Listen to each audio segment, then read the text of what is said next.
सत श्री अकाल आदाब दोस्तों, मैं हूं आपकी होस्ट और दोस्त जीनत और मैं हाजिर हूं आपका फेवरेट शो यंग अंदाज लेके, जहां पे हम करते हैं खूब सारी गपशप, खूब सारी मस्ती और खूब सारी बातें बिल्कुल नए अंदाज में। आज सबसे पहले मैं आपकी मुलाकात करवाऊंगी दो एक्टर्स कम डांसर्स कम सिंगर के साथ जो आए थे सिटी ब्यूटीफुल चंडीगढ़ ये कहने कि एनीबॉडी कैन डांस।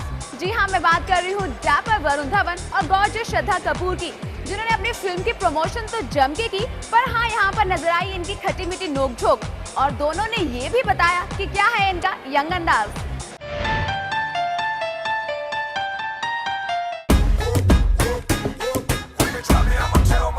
मैंने सुना है कि वरुण प्रभु सर की मिमिक्री बहुत अच्छी करते हैं। Should I tell you or should I show you? तू है कौन? Should I tell him or show him? प्रभु देवा। ये बहुत मेरे घर में बहुत अच्छी मच्छी बनती जो है हमको मिलती नहीं। मेरा यंग अंदाज ये है कि मैं पानी पीता हूँ तो मैं यंग रहता हूँ। मेरा यंग अंदाज है डांस। क्या Shraddha, right now it's That's dancing. great. पत्रकारों ने वरुण और श्रद्धा से कई सवाल पूछे और दोनों ने बेबाकी से जवाब दिए, लेकिन तभी ईटीवी की ओर से फिल्म के सुन साथिया गाने को लेकर एक ऐसा सवाल वरुण और श्रद्धा से पूछा गया कि दोनों तालियां बजाने पर मजबूर हो गई और कह दिया कि पूरे भारत में किसी ने ये सवाल नहीं पूछा है। इस सवाल के लिए दोनों ने ही चंडीगढ़ मीडिया की तारीफ की। Indian cinema, we see the most popular, cinematic expression is close-up shots. But in a song, Satya, there are no close-up shots which I have observed. You are the sorry. Well, Before you even complete, I've got very excited. But actually complete. But that's a very good observation. I must. Thank you, Please, thank you. Sorry, come. You- And that is what I want to ask you. What were the reason? Is it you don't want to highlight a single character or you want to highlight everyone? What is the reason? As you could see our reaction, we're very happy that this observation has been made. किसी ने ये observation नहीं किया, किसी ने ये सवाल नहीं पूछा. We've got this question from you guys, you and in Thank you, Chandigarh, we're very thank happy. you. It's a memorable moment for us. Thank you. Woo! I think it's a Thank memorable moment that Chandigarh is the first city in the whole country wherever we've gone that someone has highlighted something like that. Something which we are like कोई notice करेगा, कोई बोलेगा. It's great, yeah, that you have. So that was actually entirely Remo sir's decision, क्योंकि Remo sir को dance style दिखाना था, full body figures दिखाने थे, टू शो कि both of us are dancing, the rest of the dancers are dancing, so he wanted to show the dance form.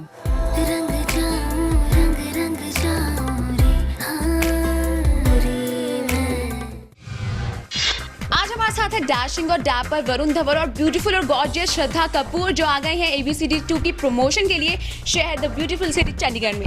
Welcome to ETV. Thank you. आज हमारे पास है hazel आइड लड़की, we अभी पूछा कि ये खूबसूरत ये रियल है कि लेंसेज है। अच्छा, सबसे पहले क्वेश्चन कि वरुण और श्रद्धा, आपको ये फिल्म उस टाइम साइन हुई जब आप लोग न्यू कमर थे, स्टूडेंट ऑफ द ईयर के बाद, और आपको हैदर के पहले, तो एज इस फिल्म में डांसिंग भी है, एक्टिंग भी है, तो कितना डिफिकल्ट था ये फिल्म करनी? बहुत ज़्यादा डिफिकल्ट था क्योंकि जैसे आपने कहा डांसिंग भी है, एक्टिंग भी है, सिंगिंग भी है, रैपिंग भी है।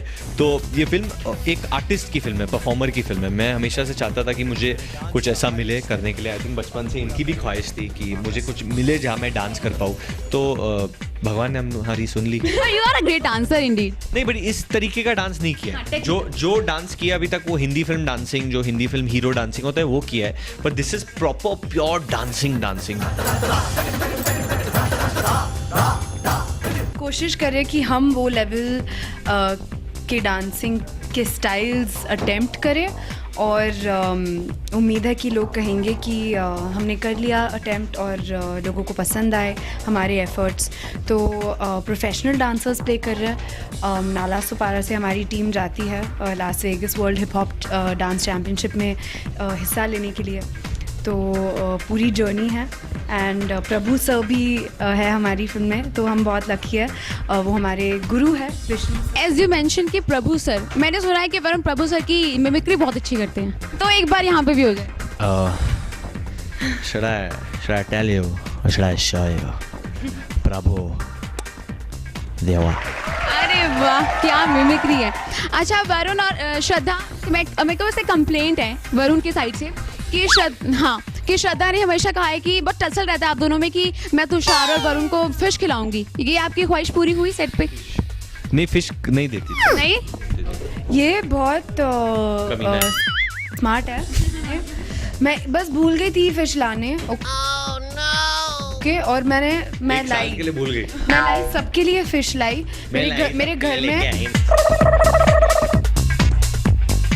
मेरे घर में बहुत अच्छी मच्छी बनती जो है हमको मिलती नहीं। मैंने दिया। अच्छा ठीक है। अच्छा मैं ये भी पूछना चाहूंगी कि ये स्टोरी नाला सुपारा से लेकर लास्ट वेगस तक की है। उसमें रेमो सर और जो उनकी वाइफ है वो भी ट्रूप पे मिले थे, आप लोग भी वहां पे गए, तो उनकी रियल लाइफ का कोई मोमेंट है जो आपके रील में? जिस तरीके से रेमो सर ने प्रपोज किया था अपने वाइफ को, या जिस तरीके से पहली बार प्यार का इजहार हुआ था, वो बिल्कुल उनकी लाइफ से श्रद्धा और मेरे बीच में जो हम लोग ने किया है। और रेमो सर की वाइफ भी इस तरीके से ही दिखती है श्रद्धा की तरह। उनका जो त्वचा है same, Liesel also she looks very similar and very pretty. और तो बहुत आई थिंक बहुत रियल है वो सीन हमारे लिए। अच्छा श्रद्धा, बस वन लास्ट क्वेश्चन आप दोनों के लिए कि आपका यंग अंदाज क्या है आप दोनों? मेरा यंग अंदाज ये है कि मैं पानी पीता हूँ तो मैं यंग रहता हूँ। Is it? नहीं सही बात है, मैं पानी मेरा यंग अंदाज है डांसिंग क्या है आपका यंग अंदाज? Okay, dancing, only dancing. Wow Shraddha, wow Shraddha, wow. Right now it's dancing. That's great. It's amazing. Thank you so much हमारे से बात करने के लिए। Thank you. Wish you very good luck कि आपकी मूवी सुपर डुपर हिट रहे। ये थे वरुण और श्रद्धा जिनकी मूवी आ रही है, उनकी प्रमोशन बहुत धुआंधार चल रही है। आप भी देखते जरूर जाइएगा ABCD 2 19th in 3D। Cameraman Vinod के साथ जीनत ETV। इस हॉट समर में इनका अंदाज तो है काफी कूल। चलिए हम रुकते हैं एक छोटे से ब्रेक के लिए। मैं यूं गई और यूं वापस आई, आप बने रहिए हमारे साथ। पापा के क्लोज कौन होता है, लड़कियां या फिर लड़के? आपसे ऑब्वियसली गर्ल्स होती हैं पापा की क्लोज, क्योंकि पापा को कन्विंस करने के लिए हमारी सिर्फ स्माइल ही काफ़ी होती है पापा के लिए। हमें कोई फेक स्माइल्स की ज़रूरत नहीं पड़ती। हमारी ऑनेस्टी इतनी सेक्सी होती है कि हमारे पेरेंट्स हमेशा फॉलो करते हैं कि हम क्या करें। हमारी ऑनेस्टी में वो दम होता है।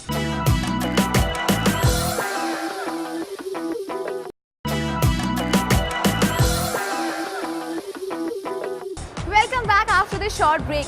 भाई हमेशा कहते हैं कि लड़कियां होती हैं डैडीज गर्ल और लड़के होते हैं मामाज बॉय। लड़कियां हमेशा से ही अपने पापा की लाडली होती हैं, पर कभी कभी डैडी का प्यार अपने बेटों पे भी खूब छलकता है। सो इस इंटरनेशनल फादर्स डे हम ये जानने की कोशिश करेंगे कि आखिर सबसे ज्यादा पापा के करीब कौन है, लड़के या फिर लड़कियां।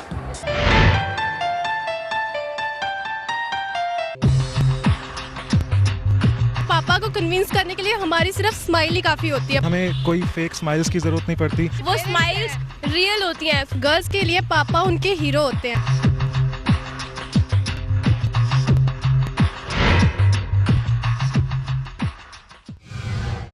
फूलों का तारों का सबका कहना है, 1000 में मेरे पापा हैं। जी हाँ, ब्रांडेड कपड़ों से लेके पॉकेट मनी तक सारी फरमाइशें तभी पूरी होती हैं जब हमारे पापा जी खुश होते हैं। और वैसे भी लड़कियां होती हैं डैडीज प्रिंसेस, पर लड़कों को करनी पड़ती है थोड़ी सी मेहनत। तो इस बार हम ये जानेंगे नोक झोंक में कि आखिर पापा को मस्का लगाने में सबसे ज्यादा होशियार कौन है, चुलबुले लड़कियां या फिर शरारती लड़के। तो आपसे शुरुआत करती हूँ, आप बताइए। मैम मुझे तो लगता है कि मैं अपने फादर को मस्का लगा सकता हूँ, क्योंकि बहुत अच्छे से ज़रूरत ही नहीं पड़ी, क्योंकि वो बड़े आराम से मेरी हर ख्वाहिश पूरी कर देते हैं, क्योंकि वो बाकी फादर्स के मुकाबले काफ़ी कूल हैं, मुझे ऐसा लगता है। आप तो फिर लकी हैं। Yes ma'am, I am lucky. आप बताइए। अकॉर्डिंग टू मी जो गर्ल्स होती हैं ज़्यादा कन्विंसिंग होती हैं। वो इसलिए क्योंकि जो बॉयज़ होते हैं वो बहुत शरारती होते हैं first of all, okay, and girls बहुत इनोसेंट होती हैं। इसलिए अकॉर्डिंग टू मी गर्ल्स ज़्यादा कन्विंसिंग। गर्ल्स इनोसेंट कब होती हैं? जब कुछ मंगवाना पड़ता है।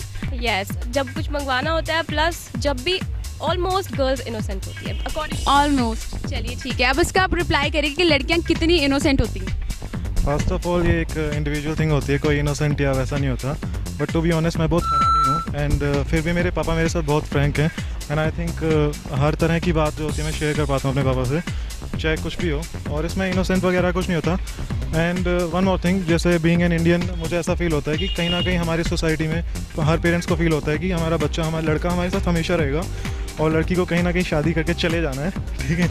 तो इनोसेंट होती हैं। ऑफ कोर्स विदाई के टाइम थोड़ा बहुत रोना धोना भी पड़ता है। अच्छा, ओनली एट विदाई टाइम? या I am sure only at विदाई टाइम। ठीक है, नहीं, ये तो बहुत बुरी बात है कि विदाई के टाइम पे। अच्छा, मैं आपसे पूछूंगी दोनों से कि पापा के क्लोज कौन होता है, लड़कियां या फिर लड़के? आपसे। ऑब्वियसली गर्ल्स होती है पापा की क्लोज, क्योंकि पापा को कन्विंस करने के लिए हमारी सिर्फ स्माइल ही काफ़ी होती है पापा के लिए, है, और उनको मानना पड़ता है हमारी बात सिर्फ हमारी एक छोटी सी स्माइल देखकर। और लड़कों को इतना ज़्यादा पापा चाहिए, हमें वो नहीं बोलना पड़ता, हमें जस्ट पापा एक बार एक चीज़ दे ला दो तो सफिशिएंट। नहीं मैम, मैं नहीं मानता कि अकेली स्माइल के कारण होती है। ये तो साफ है कि हमेशा लड़के मदर के क्लोज होते हैं और फादर के क्लोज लड़कियां होती हैं। इसकी एक वजह ये होती है कि फादर्स को पता होता है कि लड़के कैसे हैं, क्योंकि उन्होंने वो वक्त बिताया होता है। लड़कियां सिर्फ एक बात के सिर पर ही उनसे मनवाती रहती हैं कि पापा ये ले दो, मैं इस बार फर्स्ट आई हूँ, सेकंड आई हूँ। लड़के देखा जाए तो प्रैक्टिकली बड़े शार्प होते हैं। नो डाउट की परसेंटेज थोड़ी लो होती है हमारी। आई सीरियसली फील कि हमें कोई फेक स्माइल्स की ज़रूरत नहीं पड़ती। हमारी ऑनेस्टी इतनी सेक्सी होती है कि हमारे पेरेंट्स हमेशा फॉलो करते हैं कि हम क्या करें। हमारी ऑनेस्टी में वो दम होता है कि मतलब हम जो भी कहते हैं उनकी वो फील करते हैं उन्हें, क्योंकि वो भी एक, जैसा उसने कहा, हमारी स्टेज से गुजर चुके हैं। आप बताइए। देखिए, मुझे ऐसा लगता है कि किसी भी कनेक्शन से ज़्यादा इम्पोर्टेंट होता है दो ह्यूमन बीइंग्स का साइकोलॉजिकल कनेक्शन। तो उसके अकॉर्डिंग मुझे ऐसा लगता है कि हम फादर के जो एक्शन है उनको जस्टिफाई कर सकते हैं। मेरे साथ अक्सर होता है कि मम्मी बोलते हैं नहीं उन्होंने गलत किया, लेकिन मैं करता हूँ नहीं यार सही किया, क्योंकि मैं उसको जस्टिफाई कर सकता हूँ। Being a boy I understand that. तो मुझे लगता है कि लड़के कहीं ना कहीं अपने फादर को काफ़ी ज़्यादा आइडलाइज करते हैं, उनको रोल मॉडल मानते हैं। एक्सेप्शन हर जगह होती हैं, बट जनरली ऐसा होता है कि हम उनको फ्रेज तो यही कहता है कि डॉटर्स जो होती हैं वो पापा की प्रिंसेस होती हैं, daddy is a little girl. और मतलब गर्ल्स के लिए पापा उनके हीरो होते हैं, तो वो हर बात मतलब कि जो हीरो कहेंगे वही गर्ल्स करेंगे, और जो गर्ल्स कहेंगे वही उनके हीरो करेंगे। वैसे इन्होंने अभी ये कहा कि हमें फेक स्माइल की जरूरत नहीं पड़ती। आप बताओ। कुछ ऐसी है, देखिए कि अपने मम्मी पापा से बात करने के लिए फेक स्माइल्स की कोई ज़रूरत नहीं होती है। वो स्माइल्स रियल होती हैं, that comes from inside. And emotionally attachment पापा के साथ ज़्यादा होती है, अंडरस्टैंडिंग बहुत ज़्यादा होती है इंस्टेड ऑफ बॉयज़। अच्छा, इमोशनल अटैचमेंट की आप इतनी बातें कर रहे हैं, इमोशनल अटैचमेंट बताओ कब कब होती है? इमोशनली अटैचमेंट तब होती है जब भी मैं किसी प्रॉब्लम में होती हूँ, तो मैं सबसे पहले अपने पापा से शेयर करती हूँ और वो मुझे बिल्कुल सही पाथ दिखाते हैं उसके लिए कि आपको ये करना चाहिए, आपको वो करना चाहिए। तो इस तरह से हमारी इमोशनली अटैचमेंट बहुत ज़्यादा हो जाती है उनके साथ। अगर पापा को कोई प्रॉब्लम होती है, गर्ल्स वो कभी नहीं अपनी डॉटर्स को बताएंगे। अगर इन केस डॉटर को पता लग जाता है तो वो बहुत अच्छे से समझते हैं। अगर डॉटर को उस टाइम पे किसी चीज़ की ज़रूरत भी होगी वो तब भी नहीं पापा से मांगेंगी, क्योंकि उन्हें पता है कि उनके फादर प्रॉब्लम में है। गर्ल्स सिचुएशन को देखते हैं, कंडीशन को देखते हैं, फिर अपना कुछ रखती है कि मुझे ये चाहिए। बॉयज़ कुछ नहीं देखते हैं, बस मांग लेते हैं। अच्छा, बॉयज़ कुछ भी देखते हैं नहीं, मांग लेते हैं। इमोशनल अटैचमेंट लड़कियों की बहुत ज़्यादा होती है, लड़के मेरे ख्याल से इमोशनल में कुछ ज़्यादा ही हो गई है। मैम, मेरा ये मानना है कि इमोशनल अटैचमेंट और किसी की प्रॉब्लम को देखना, इट इज़ मोर ऑफ, हम कहते हैं ना, कंडीशनिंग का कंसेप्ट है, ना कि आप बच्चे को कैसे कंडीशन करते हो, कैसे परवरिश करते हो। अगर आप बच्चे को शुरू से थोड़ा लिमिटेशन का एहसास कराओगे तो जब एक्चुअल में लिमिटेशन आएगी तो वो उसे समझ में होगा मुझे पापा को ये चीज़ नहीं बोलनी है। मेरे साथ पर्सनली ऐसा होता है। तो ये लड़का लड़की का हिसाब किताब पर्सनली बहुत कुछ होता है। हाँ, ऐसा है। तो पर्सनल एक्सपीरियंस पे ज़्यादातर चीज़ें मैम बेस्ड होती हैं, तो इसलिए ये एक कंसेप्ट नहीं है। कंसेप्ट ये है कि आप बच्चे को कैसे परवरिश कर रहे हैं। हम बड़े हुए हैं, मतलब बॉलीवुड की फिल्म्स देखते देखते और हिंदी टीवी सीरियल देखते देखते, तो आपने देखा ही होगा कि हम देखते हैं, मतलब अगर किसी फैमिली में लड़का नहीं होता तो कहीं ना कहीं वो बेटी कमी पूरा कर रही होती है उस लड़के की। और आपने कभी नहीं देखा होगा कि मतलब कोई किसी फैमिली में लड़की नहीं है तो कोई लड़का मतलब फीमेल का रोल कर रहा है, ऐसा कुछ। और रही बात इमोशनल अटैचमेंट की, तो I think I sit with my dad every evening, have a drink with him and he shares everything with me. और मेरे को नहीं लगता कि कुछ भी ऐसा है वो मुझसे शेयर नहीं करते होंगे। इमोशनल बॉन्डिंग तो ऑफकोर्स है, इसमें ये कोई नहीं कह सकता कि लड़कियों की ज़्यादा होती है या लड़कों की, बट हम डेफिनेटली बिल्कुल, जहाँ लड़कियाँ पापा से इमोशनली अटैच होती हैं वहाँ पे हमारे जो यंगस्टर्स हैं, लड़के हैं, बड़े कूल हो गए हैं, पापा के साथ ड्रिंक शेयर करते हैं, पापा से अपनी सारी बातें डिस्कस करते हैं। तो चलिए, ये मैं आप पे छोड़ती हूँ कि आप इस इंटरनेशनल फादर्स डे ये जानिए, ये पहचानिए कि आखिर पापा के क्लोज सबसे ज़्यादा कौन है, हमारी लड़कियाँ या फिर लड़के। एंटरटेनमेंट का सिलसिला रहेगा यूं ही जारी, क्योंकि आ गई है छोटे से ब्रेक की बारी। आप बने रहिए हमारे साथ में, छुटपुट सा ब्रेक लेके यूं गई और यूं वापस आई। दोनों हाथों को पीछे ले जाएंगे, फिंगर टिप्स पॉइंटिंग बैक, सिर को पीछे करेंगे और पूरी बॉडी को अपने हाथों पे और अपने पैरों पे कर्व कर देंगे। यहाँ पे केवल 15 सेकंड तक रहेंगे एंड देन रिलीज।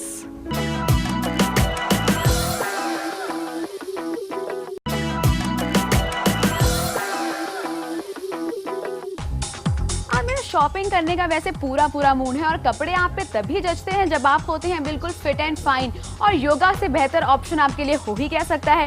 तो चलिए आज अपने हुनरबाज से आपको सिखाते हैं योगा के कुछ इंटरेस्टिंग टिप्स।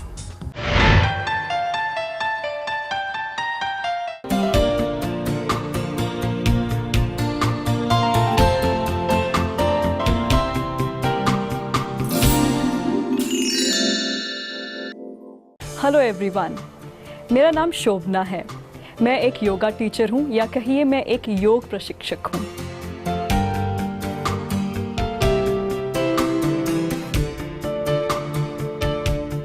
मैं योगा पिछले 4-5 सालों में चंडीगढ़ ट्राई सिटी में करवा रही हूँ।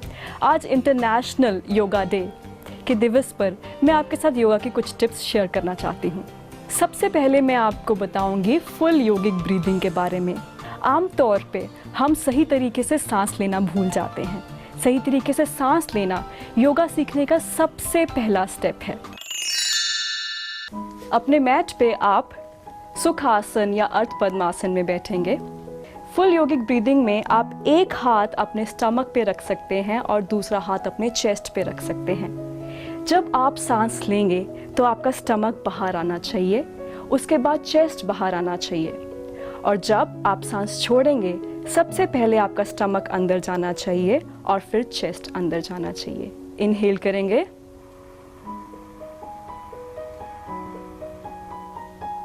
एक्सहेल,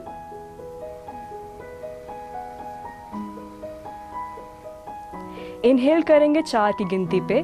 1 2 3 4, और एक्सहेल करेंगे 4 की गिनती पे। 1 2 3 4। इस तरीके से आप इसे 2 से 3 मिनट अपने योगा अभ्यास से पहले कर सकते हैं। ब्रीदिंग के बाद आपको सिखाया जाएगा कि सूर्य नमस्कार कैसे किया जाता है। सूर्य नमस्कार 12 योगिक पोजीशन की एक ऐसी क्रिया है जिसको करने से आपका पूरा शरीर अच्छे से स्ट्रेच हो जाता है, खुल जाता है, या कहिए कि बहुत अच्छा एक वार्म अप हो जाता है। इसके 12 स्टेप्स आपके पूरे स्पाइन पे, आपके पूरे रीढ़ पे फोकस करते हैं। अपने मैट पर हम अपने दोनों पैरों को जोड़ेंगे। इनहेल करेंगे, जैसे एक्सहेल किया पोजीशन नंबर 1 नमस्कार मुद्रा। इनहेल करेंगे, बैकवर्ड बेंड करेंगे पोजीशन नंबर 2, आपकी पूरी बैक स्ट्रेच हो जाएगी। सांस छोड़ते हुए अपनी बैक को आगे की तरफ बेंड करेंगे और धीरे धीरे अपने दोनों हाथों को अपने पैरों की तरफ लेकर आएंगे। फिर से सांस लेंगे और अपनी राइट लेग को पीछे की तरफ ले जाएंगे, नी नीचे, टोस पीछे और हेड ऊपर। 5th पोजीशन जो है हमारी, वो है प्लैंक पोज या कि संतोलन आसन। जैसे हम एक्सहेल करेंगे 6th पोजीशन में जाएंगे, जिसमें हमारी नीज नीचे हैं, चेस्ट नीचे है और फोरहेड नीचे है। इनहेल करते हुए हम जाएंगे 7th पोजीशन, जिसको हम कोबरा कहते हैं। इसमें फिर से आपकी पूरी बैक बेंड हो जाएगी।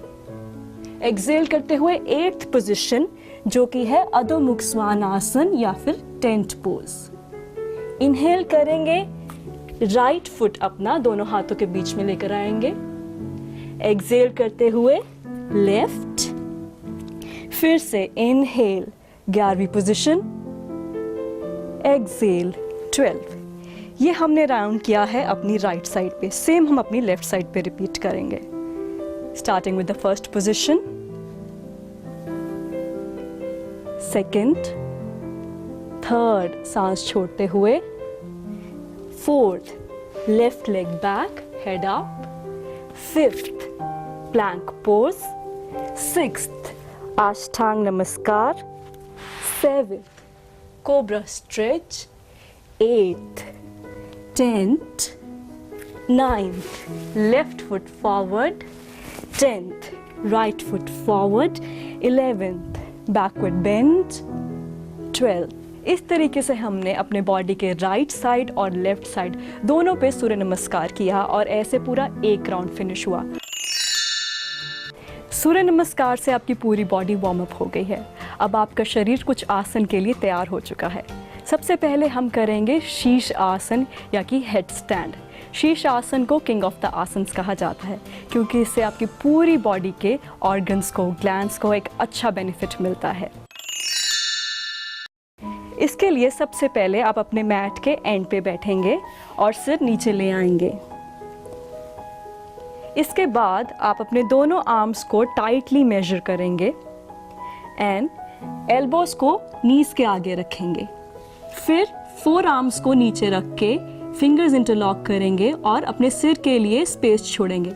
आपने टॉप ऑफ द हेड को यहाँ पे हाथों के बीच में रखना है। उसके बाद नीज को सीधा करेंगे और अपने पैरों को अपने सिर की तरफ वॉक करना शुरू करेंगे। इसके बाद एक लेग बेंड करेंगे और धीरे से दूसरी, फिर नीज ऊपर एंड देन पूरी body straight. Here we are into शीर्षासन।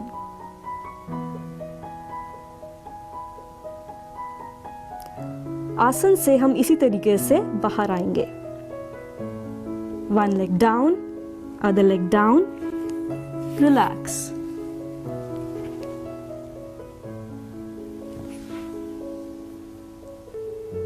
इस आसन को हम 1 मिनट से लेकर 3 मिनट तक प्रैक्टिस कर सकते हैं। अब हम सीखेंगे क्वीन ऑफ द आसन, जिसको हम सर्वांग आसन कहते हैं या फिर शोल्डर स्टैंड कहते हैं। ये आपके थायराइड ग्लैंड को इफेक्ट करता है। सबसे पहले हम अपने मैट पे लेटेंगे,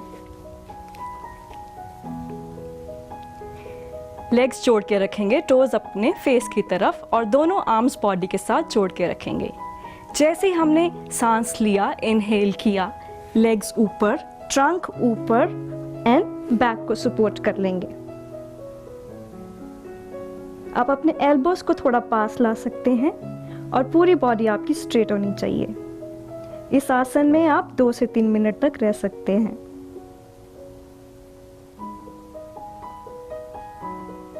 और धीरे धीरे इस आसन से यूं ही बाहर आएंगे। लेग्स को बेंड किया, आर्म्स नीचे किए और धीरे से अपना स्पाइन नीचे और लेग्स नीचे। सर्वांग आसन के तुरंत बाद हम करेंगे मत्स्य आसन। इसके लिए दोनों आर्म्स को बॉडी के नीचे छुपा लेंगे, लेग स्ट्रेट करेंगे, सांस लेंगे, हेड एंड चेस्ट उठा के अपने टोस को देखेंगे एंड देन हेड को पीछे रोल करेंगे। इसमें कुछ सांस लेंगे, पोस्चर रिलीज करेंगे, टोस को फिर से देखेंगे and then chest down, neck down और हल्के से अपने नेक को और अपने रिस्ट को रिलैक्स करेंगे।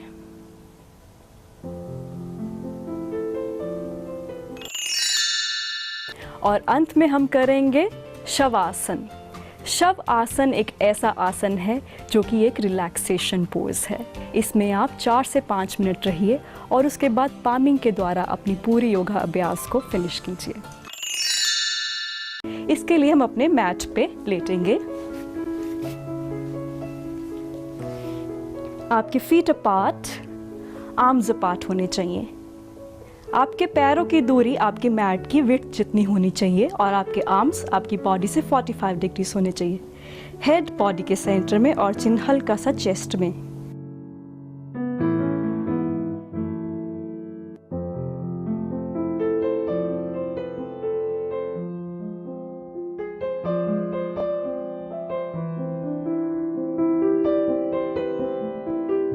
आसन से बाहर आने के लिए दोनों पैरों को जोड़ेंगे, आर्म्स को ऊपर ले जाके स्ट्रेच करेंगे। उसके बाद एक साइड पे बेंड करते हुए हाथ की सपोर्ट लेते हुए